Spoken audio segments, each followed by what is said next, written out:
Ben Goertzel here. I'm going to tell you about one of the very most exciting initiatives in the SingularityNET ecosystem to launch since the beginning of SingularityNET in 2017. And this is Hypercycle, which is a blockchain, actually a sort of sidechain plus, a layer 2 network living off the side of Cardano and leveraging Cardano main chain.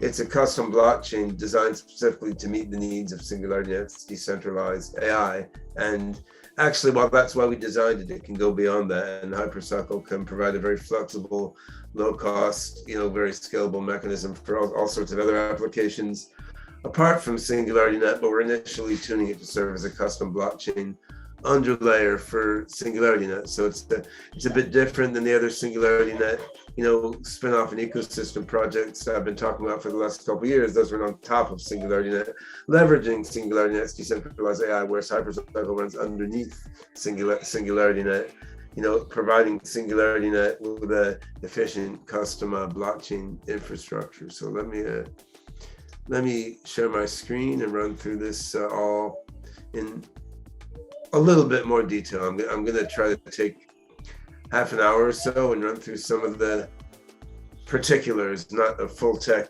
deep dive. You can look at the white paper, which dives a little deeper, but a moderately deep dive. So we're looking at how to scale up blockchain infrastructure to fully meet the needs of decentralized AI.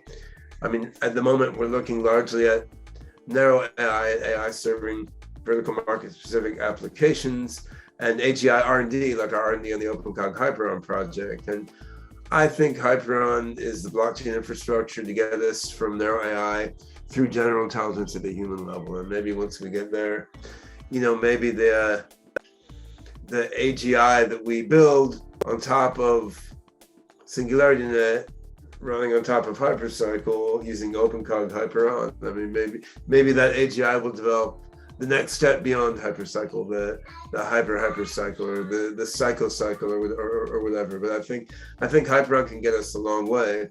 And I'm not gonna go into too much depth on SingularityNET here, which is of course the context in which Hypercycle, my main topic, is for this talk is being developed. But I've given a bunch of talks on SingularityNET before, but SingularityNET is a decentralized blockchain-based AI network where you can have a bunch of AI agents owned and put online by anyone.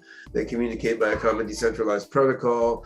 They can solve problems for external agents, or they can outsource work to each other, or self-organizing into different groups to cooperate to solve problems. So it's a sort of society of AI minds, which can form a kind of collective emergent AI mind, and which is owned and controlled by no one agent. The whole collective is owned and controlled by the whole collective in a decentralized way. We have a wonderful community helping us to make this all a reality. I mean, there's a number of components to SingularityNET. The AGIX token is used for payment for services, for incentivizing development, and it will be used for reputation rating and a bunch of other purposes. I mean, the synergy between AI agents on SingularityNET is it's illustrated by this example I've given a few times before. I mean, if you have an AI agent to summarize, say, Word or HTML documents, it may outsource work to a text summary agent, may outsource work to a video summary agent, could be an audio summary agent, a natural language translation agent. The back-end collaboration of all these agents cooperates to finally summarize a document for the end user. I mean, this is a fairly simple vertical application. Now, you got thousands, tens of thousands of such applications that we can put on SingularityNET. Right now, we don't have all of them, but I mean, we have some things in DeFi, we have things in genomics, a bunch of image processing, music processing. There's already stuff out there. All these specific AI agents, along with AI agents performing generalization, imagination, and reasoning using, core AGI algorithms like the ones we're developing in our OpenCog Hyperon project or other AGI architectures. The highly general abstract AI agents interoperating with the more specific AI agents. This is what can lead to an overall network with some measure of generality to its intelligence. And then in SingularityNET ecosystem, we got SingularityNET Foundation building the underlying platform. and then a bunch of other ecosystem projects, building products leveraging this platform in areas like decentralized finance, medicine, decentralized media and social networks, decentralized usage of computer hardware, medical robotics with the amazing Grace robot manufactured by Hanson Robotics with SingularityNET-based AI built by Awakening Health. But all this cool stuff, it runs in SingularityNET, but it runs on top of some underlying blockchain, right? And we launched SingularityNET on Ethereum blockchain because it was there. I mean, the core architecture ideas behind SingularityNET I had in 2001. I wrote about some of this in my book, Creating Internet Intelligence, in 2001. But until we had Ethereum smart contracts, it wasn't so clear how to really do it with a tractable amount of effort in a reasonably compact and maintainable way. And Ethereum let us build the first version of SingularityNET, which is awesome, right? And since that time, I'd say, the speed and cost of Ethereum networks has not been what we'd hoped, and there's good reasons for that. I think Ethereum has a good growth path ahead of it, but I've become quite enamored of the Cardano blockchain. I think Cardano has a really, really solid architecture grounded in fundamental computer science theory. I'm a big admirer of Charles Hoskinson, Cardano founder. And so we're in the process of porting SingularityNET mostly from Ethereum onto Cardano. Actually, what we've done is make SingularityNET multi-chain, so we can run portions of SingularityNET network on as many different blockchains as we feel like. But we're building a version of SingularityNET Marketplace and the other key SingularityNET tools on Cardano. Bulk of our development effort is going to go onto Cardano blockchain, and we're in the midst of doing that now. I mean, that's a project for this year. I mean, we have one version of the converter between the Ethereum and ADA versions of the AJAX token. One version of that converter is on the Cardano project's testnet already, and we've been looking at and writing some code toward porting more of SingularityNET, like the staking portal and SingularityNET marketplace on the Cardano. So that's great. But what I want to talk about here is the next step. I mean, porting to Cardano, there's still work to be done. It's a non-trivial engineering to be done in some cases, whereas Hypercycle it will be a bigger leap. We're not going to get SingularityNET running in Hypercycle this year in 2022, but it's in a way a more fundamental leap because it's shifting to a blockchain infrastructure which leverages Cardano, runs as a sidechain to Cardano, but is more particularly designed to meet the special needs we have in SingularityNET. And as I noted, though, by making a blockchain framework with the flexibility to be customized for SingularityNET, it ends up we're also going to be able to customize it for a bunch of other sorts of applications besides SNet, and I'll get to that a little later. So the motivations here, to put it more generally, I mean, beyond just, well, Ethereum is too slow and expensive. I mean, and I'm a total believer that we need to make global tech infrastructure decentralized, democratic, secure. I mean, we're heading toward a technological singularity where more and more of the global economy is on computing and communication networks, including ultimately the decision power behind the global economy, right? And I mean, in this context, we don't want one elite group to control everything. I mean, there's no one that can be trusted in that way. We want the control of this global computing and communication network to be with all the participants including all the users of this global computing and communication network.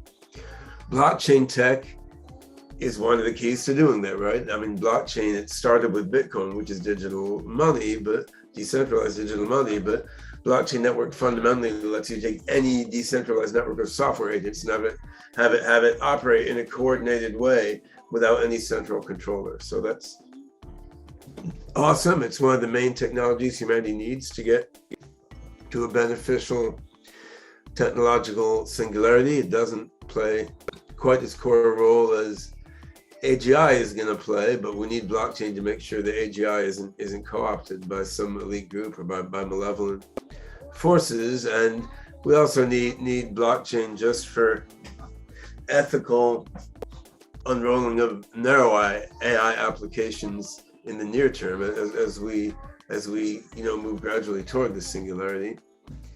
But current blockchain tech does, it falls short of what we need in many critical ways. It's slow, it's expensive, it's awkward and annoying to use, right? And of course, there's a bunch of blockchain projects out there trying to overcome these obstacles, Cardano included, and there's a bunch of strong projects out there. I mean, I love Cardano, but Algorand is a very, very strong project. We've got Elrond. We've got a lot of good projects out there.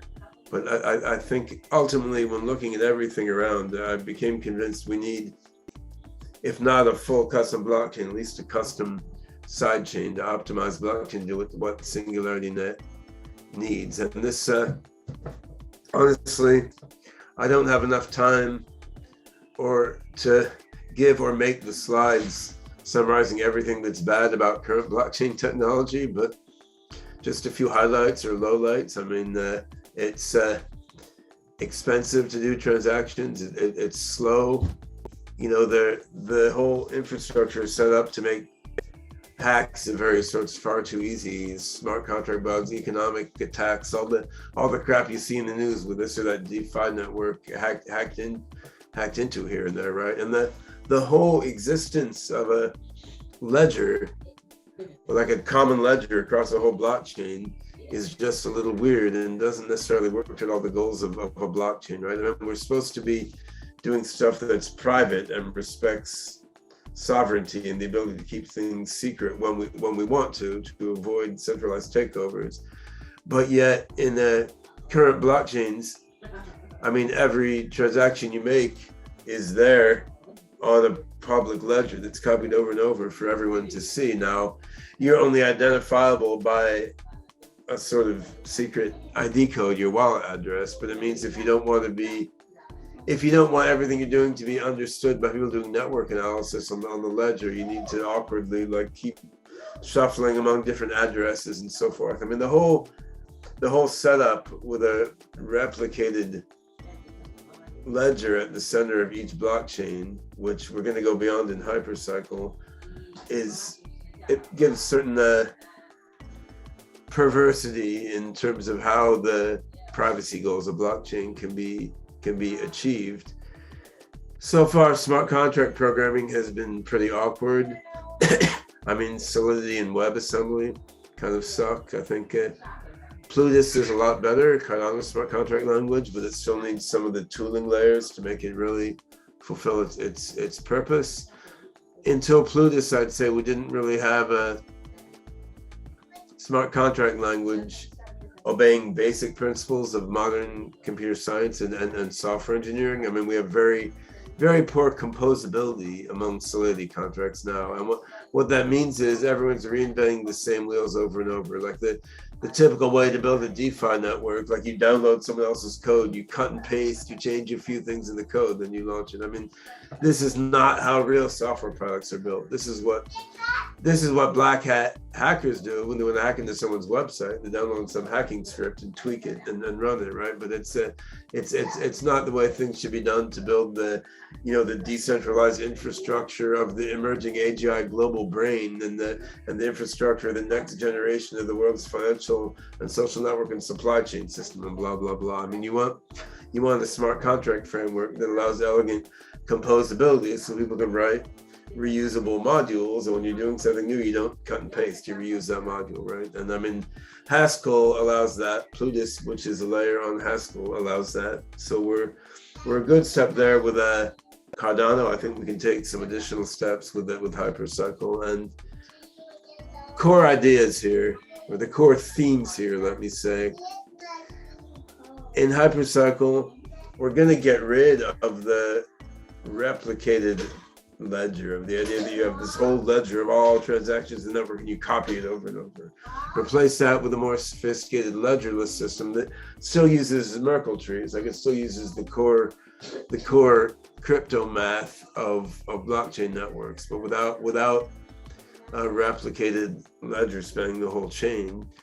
The notion of reputation, as in, say, SingularityNET's weighted liquid rank reputation system, the notion of reputation, I think, is key. I mean, going from proof of work to proof of stake is a step, but that's just like whoever wastes the most processor time and, you know, increases advent of global warming and heat death of the universe fastest can approve consensus versus whoever's richer can approve consensus. I mean, so proof of reputation moves beyond that to whoever has been a better actor in the network can help approve consensus. And I think that's a natural next step.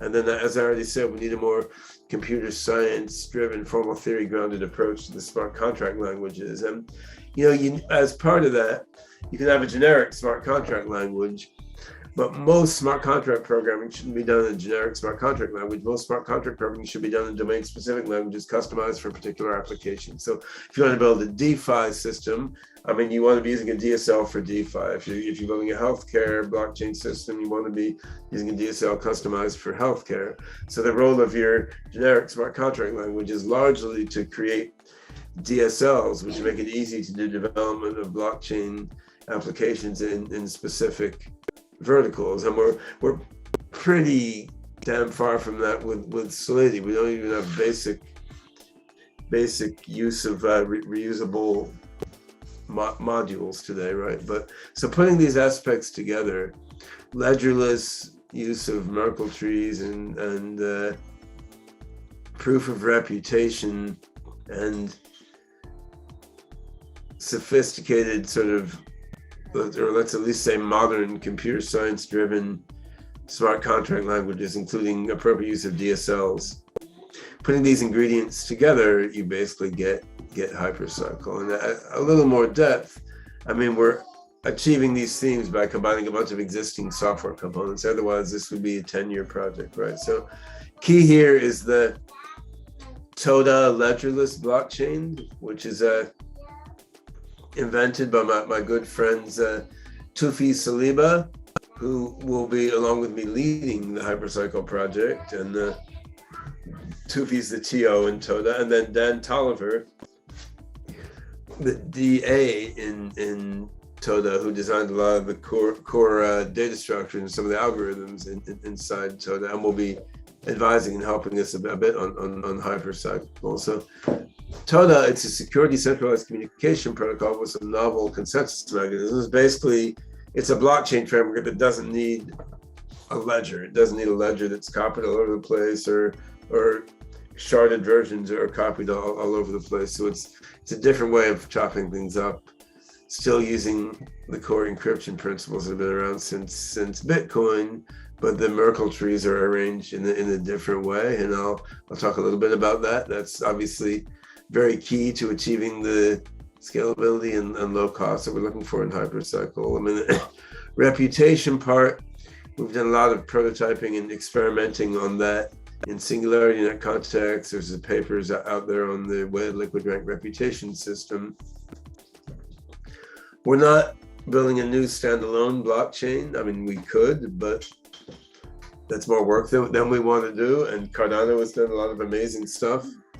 So we want to leverage Cardano's Plutus smart contract language, which is really the only smart contract language out there that obeys sort of adequate modern computer science and software engineering principles. And then Cardano's Hydra framework lets you interface external networks with Cardano in a really slick way that lets you still run the Plutus contracts on the side chain, right? So it's isomorphic mapping from the side chain into the main chain. And that Hydra is really what lets you do something like Hypercycle. There's all these novel, weird things, but yet interfacing smoothly and isomorphically with Cardano network, right? And then the final piece is, on top of Plutus, I want to run the Meta programming language, which is the new programming language we invented in the OpenCog Hyperon project. And Meta lets you write smart contracts that are really customized for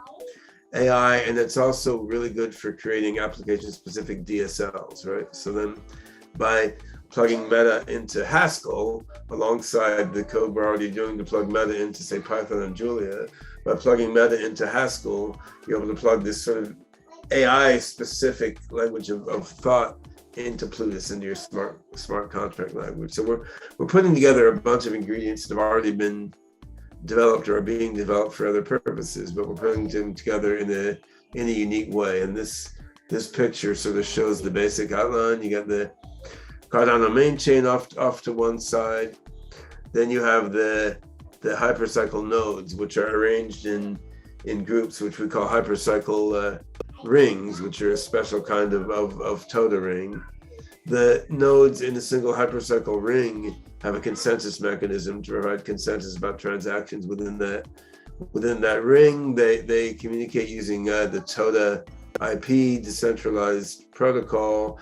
They run Plutus smart contracts, including, when appropriate, extensions to the Plutus smart contracts running in OpenCog's Meta language. And then in the Meta language, you can make DSLs for finance, healthcare, social networking, whatever. And you can even go the next step, and for, say, a finance-specific DSL coded in Meta to run in Plutus, you can then map that finance-specific DSL into lower no-code application development framework, right? So in the end, most developers on this, once it's all finished, most developers should be dragging and dropping and writing just little bits of code to create smart contracts running on here. But this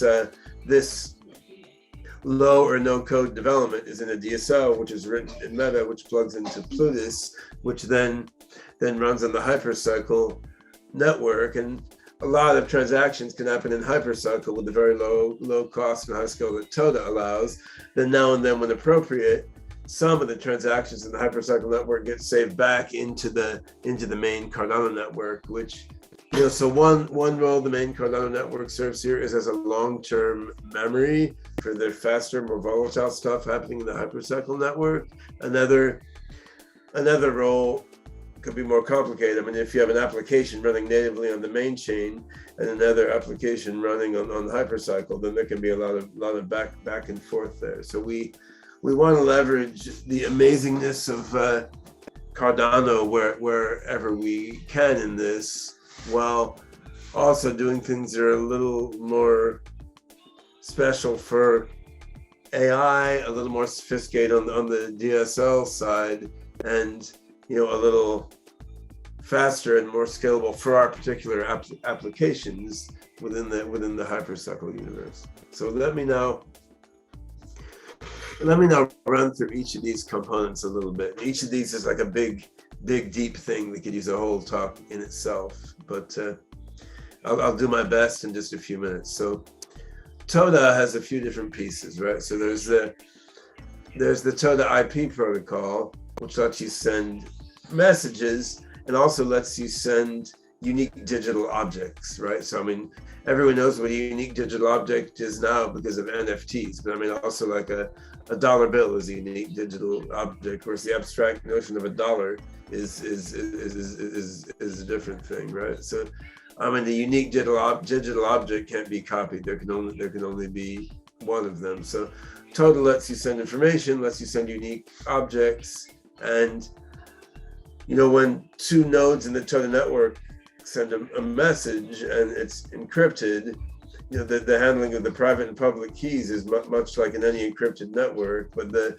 validation doesn't require a centralized authority. The validation it doesn't require a big ledger of all transactions in TODA. The validation requires the nodes involved in the transaction and some of the neighbors, the nodes involved in the transaction. So it's more fundamentally network-based. It's actually by far the most decentralized blockchain framework there is, because in the end, a replicated ledger is a limited form of decentralization. So in a centralized database, okay, there's just only one. Then a network like Bitcoin or Ethereum or Cardano, you have a ledger and it's copied all over the place. Or in a sharded blockchain framework, the ledger is shard into little pieces, and the shards are copied all over the place, right? But I mean that is more decentralized than one central database. But in TODA, each node in the network, which is called a TODA file, each node has a Merkle tree recording its own transaction history in a particular way, and the bits in that transaction history are appropriately encoded using the keys of the various other nodes involved in those transactions. But that's it, right? All there is the TODA files with the records of their own transaction histories, and those records tell you who their neighbors are. So it's like it's sharding all the way down, but when you shard a ledger all the way down, you get rid of the ledger altogether, and you just have the TODA files with their transaction histories, doing transactions and consulting their neighbors to validate those transactions via a flexible variety of consensus mechanisms, right? And I mean, there's a bunch of different consensus mechanisms one can use in a TODA network. Hypercycle is doing some unique things here by sort of weaving together proof of reputation consensus with other more computer sciencey TODA native consensus mechanisms. So this is some novel math, which is pretty cool. And if you look in the Hypercycle white paper, you can see links to some online resources on TODA. There's been some sort of reference implementations, which is important. Like we're implementing a lot of TODA stuff in new code, new implementations for Hypercycle, but it's important this has been done before, right? So one example is TODA Q, which is a really scalable and efficient TODA implementation that is intended largely for enterprise applications, so it's centralized in some ways. There's Earth 64, which is a pretty cool NFT related project where you have basically selling off tokenized representations of regions of the Earth's surface, and there's records on TODA. There's been prototype versions of pieces of Bitcoin and Ethereum written using TODA just to see how it would work, though those haven't been rolled out. So we're using some much tested math here in a new implementation that's customized for our purposes. And for consensus, there's a bunch of native TODA consensus mechanisms, but we can also make use of proof of reputation. And I mean, this has been approximated in some existing blockchain networks. If you look at the earlier versions of the NEM blockchain, they had the notion of proof of importance, where sort of how hubby a node in the network was, how much of a network hub it was among all the other nodes in the network, that let you estimate its importance. And then the importance of a node, how much of a hub it was in the network, would tell you whether it got to participate in consensus, right? So proof of reputation is a step beyond proof of importance or proof of stake. You have a pretty sophisticated reputation system where nodes can do implicit and explicit rating of each other, what's called a weighted liquid rank reputation system, developed by myself, Anton Kolonen, and David Duong, and some others. There's a bunch of papers online on that. But if you have a sophisticated way to estimate how reputable, how much of a good actor a certain agent has been in the network, you can then use that reputation to determine how much right that agent has to participate in consensus. And this has pluses and minuses, but it can make a network a little bit hard for new agents to break into, because it takes a while to build up a reputation. And for that reason, it's good to combine it with other methods, like some of the native TODA consensus mechanism. But it's quite a powerful tool. And another powerful tool is Cardano's Haskell-based smart contract language, Plutus. Actually, this is really what got me into Cardano in the first place, because I've been developing in Haskell since like 93, like back before GHC, back before monads, right? And I've seen Haskell get better and better. I'm psyched to see Haskell pulled into the blockchain world by Cardano using it for a smart contract language. I mean, it's highly amenable to formal verification that your algorithm is correct, which is very important if you're going to be automating the world economy or the cognitive centers of the super intelligent global brain. You're going to get you get very few runtime bugs in Haskell. So I mean, compared to crap like Solidity or WebAssembly, I mean, you're going to get many fewer bugs, many fewer hacks in Haskell-based smart contract system, and the sort of clean morphisms between what happens inside a functional programming interpreter and what happens inside Cardano's extended UTXO framework. It's really quite elegant. I mean, this was one of Charles Hoskinson's big, beautiful insights, right? Is the natural mapping between extended UTXO and what happens inside interpretation of a pure functional language. And the other thing is it's built to be extended very naturally, and we're going to see how this is important when I talk about a little more about what we want to do with plugging the meta language into Plutus. Hydra, the other really cool key piece of Cardano technology. So it's a whole new way to let a main chain interact with the external networks, be they side chains or other blockchain networks or whatever thing in between. It's an isomorphism framework for mapping Cardano main chain into other networks. So one thing you can do with it is have an external network of nodes include the smart contracts, but maybe not using the main Cardano network consensus mechanisms. Right now, Hydra itself is a complex beast. There are multiple Hydra heads, which are sort of defined as nodes in the external network that are frequently participating in the consensus or online most of the time. There's also the notion of a Hydra tail protocol where you have nodes in the network communicating with Cardano that may either be offline a lot of the time or busy doing other stuff besides dealing with Cardano a lot of the time. And Hydra tail protocol has not yet been implemented by the Cardano team. It's defined, but some aspects are still sketchy, and we may end up needing to customize Hydra tail protocol a bit for Hypercycle. We've been looking deeply at that, but a powerful framework and meta language as well. So one thing I've been heavily engaged in the last year really is doing a fundamental rethink and redesign of the OpenCog AGI framework, which I think is going to be the software platform in which we make the breakthrough to artificial general intelligence. I mean, OpenCog lets you bring together neural networks, probabilistic and logical reasoning engines, evolutionary learning algorithms, swarm AI, all sorts of different AI methods operating synergetically together on this massive distributed metagraph of knowledge linked to other knowledge, breeding other knowledge.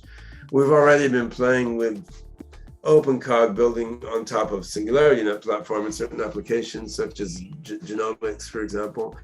We're rebuilding OpenCog into a new version called OpenCog Hyperon to get a more scalable, distributed metagraph database running on SingularityNET and to get a more flexible language for scripting AI algorithms and for AI algorithms to use to script AI algorithms, right? And this meta language is kind of a couple steps beyond Haskell. I mean, Haskell is a step beyond standard imperative languages.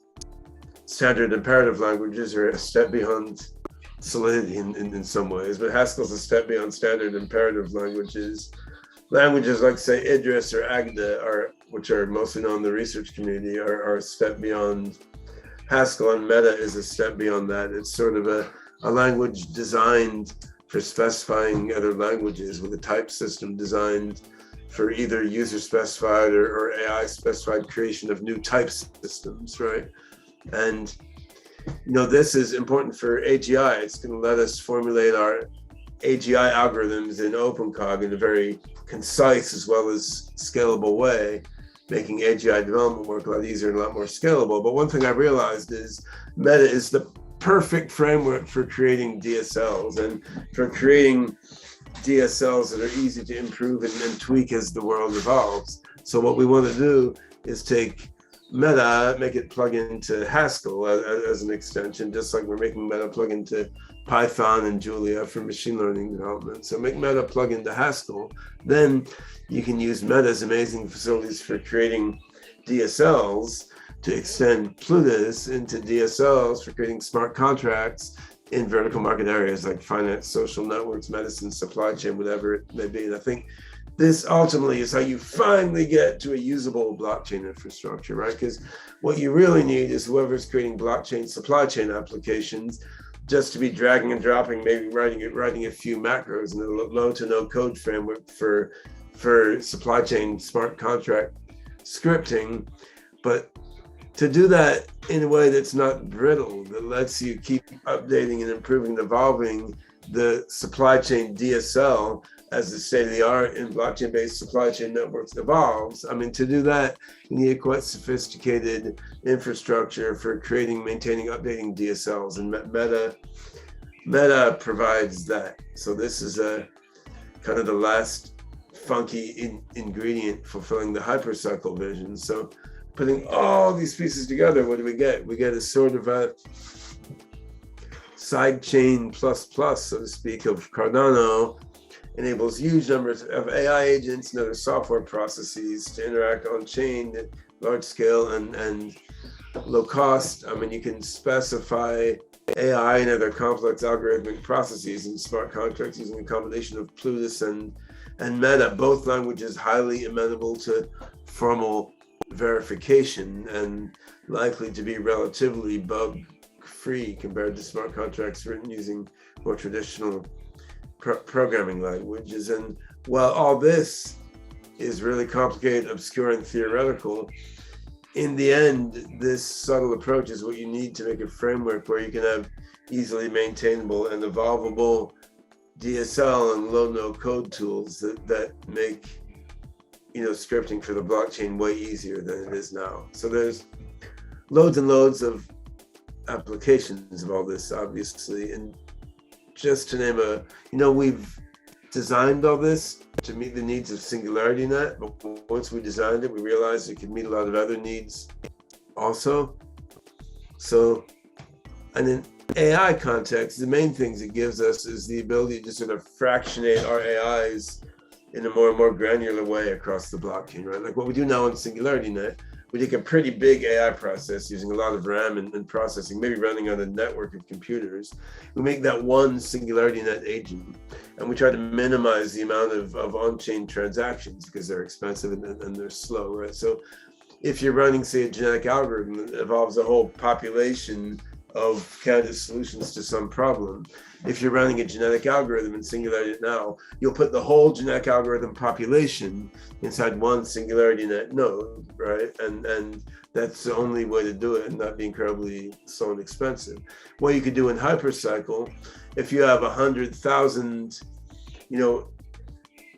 agents in your evolving genetic algorithm population, you can make each of these 100,000 evolving agents a separate node in the Hypercycle blockchain, and then the evolution of that genetic algorithm population occurs on chain in Hypercycle, right? And every little interaction in that evolving population of Hypercycle nodes doesn't have to be backed up into the Cardano main chain, because some of these may just be stupid things the AI is trying out that aren't suited to be remembered, but the solutions that are really smart and really good that the genetic algorithm population found that are suitable to be remembered, these can be backed up onto the Cardano main chain. And the kind of consensus mechanism you need, say, for running a genetic algorithm population evolving on chain is quite different than the kind of consensus mechanism that you need, say, for underlying the global financial system and sending $100 million transactions from point A to point B, right? Because if you're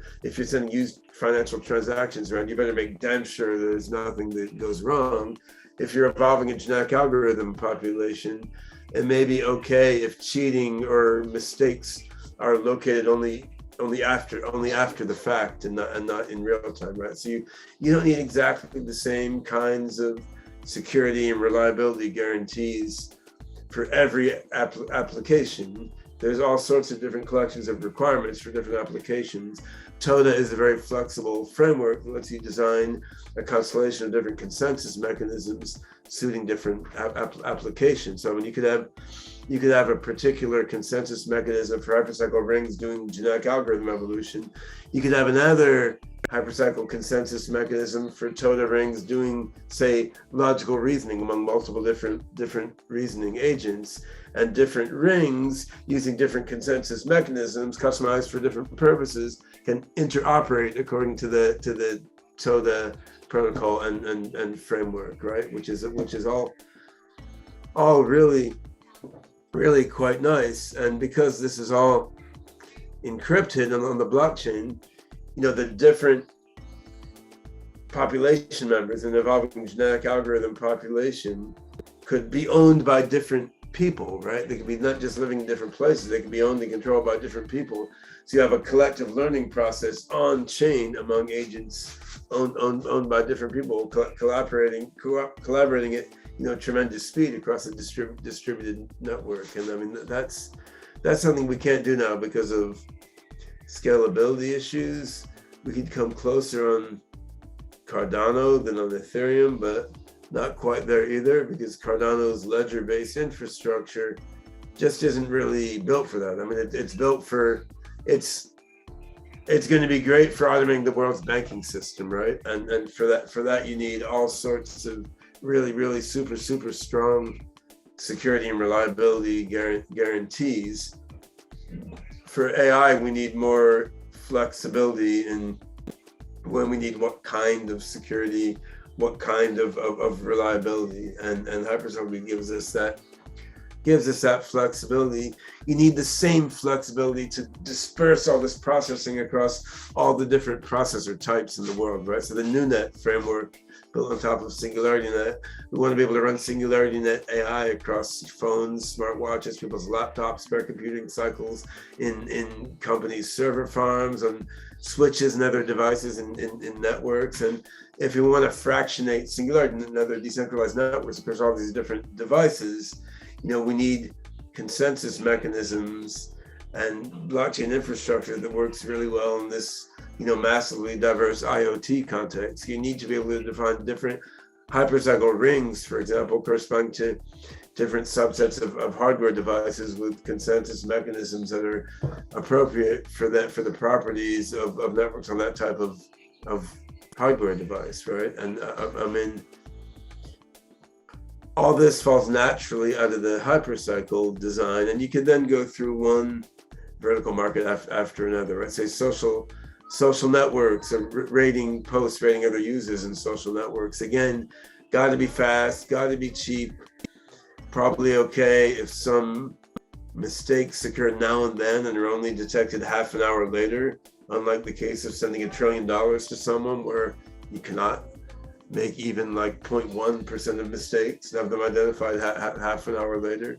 So I think, you know, decentralized, democratically organized social networks, you know, decentralized finance, allowing high frequency trading with low transaction costs. I mean, medical networks that interface with medical peripheral devices, getting signals out of our brains and bodies operating at the speed of our bodies' internal processes and feeding them into signal processing algorithms like we're looking at in the Rejuve network. I mean, there's no end of applications that need, you know, a low cost, massively scalable blockchain framework, which is highly customizable in characteristics to the application. And in Hypercycle, we can customize both the consensus mechanisms to the security, reliability, and other requirements of that domain. We can also make custom domain-specific languages using Meta on Plutus to make it easier to script these efficient, scalable applications, right? So I mean, there's a lot of cool stuff here. I mean, also, if you're a technical person, you will see there's also a lot of work here, right? So I mean, we're just getting started. I've been talking to folks in Cardano ecosystem, along with Tufi and Dan and others in the TODA world, and Anton and others that don't prove of reputation, SingularityNET platform team. We've been understanding better how to fit all these pieces together in an elegant and scalable way. But I think we've got a design that can work here, and it complements everything we've been doing in SingularityNET fantastically well, and also it will allow a whole bunch of other applications beyond what we've been thinking about so far in the SingularityNET context. So yeah, I'm really excited about this. I mean, it's one more layer in the stack, right? You've got the internet, you got Cardano, we got Hypercycle as a Cardano sidechain. We've got SingularityNET running on top of Cardano and on top of Hypercycle, interacting with a bunch of other valuable decentralized networks out there. You have networks running vertical market specific applications like a Singularity DAO for DeFi, Rejuve for medicine, Sophiaverse and in the metaverse, a Mindplex for decentralized social media, OpenCog, HyperCycle supplying AGI to all these things, yada, yada, yada. And then a whole bunch of other comparable things created by other developers in the broader ecosystem. I mean, this sort of tech stack is how you bring the whole world economy into the decentralized sphere, which is what we need to do in order to increase the odds that we have a beneficial technological singularity in the next years as we transition from narrow AI onto AGI. All right, thanks for listening to the moderately deep dive of a Hypercycle that I've been able to give in 30 or 40 minutes. If you want to find out more, you can look at hypercycle.ai, where you find the current draft white paper, and there's going to be more and more information, including links to code that are going to be rolled out there as we progress with Hypercycle. I mean, we're just now emerging from the design and deep thinking stage onto the making it happen stage, and we'll be psyched to have participation in various ways as this unfolds, from joining the Hypercycle community and helping with evangelism for technical people, plunging in and helping with the open source software development.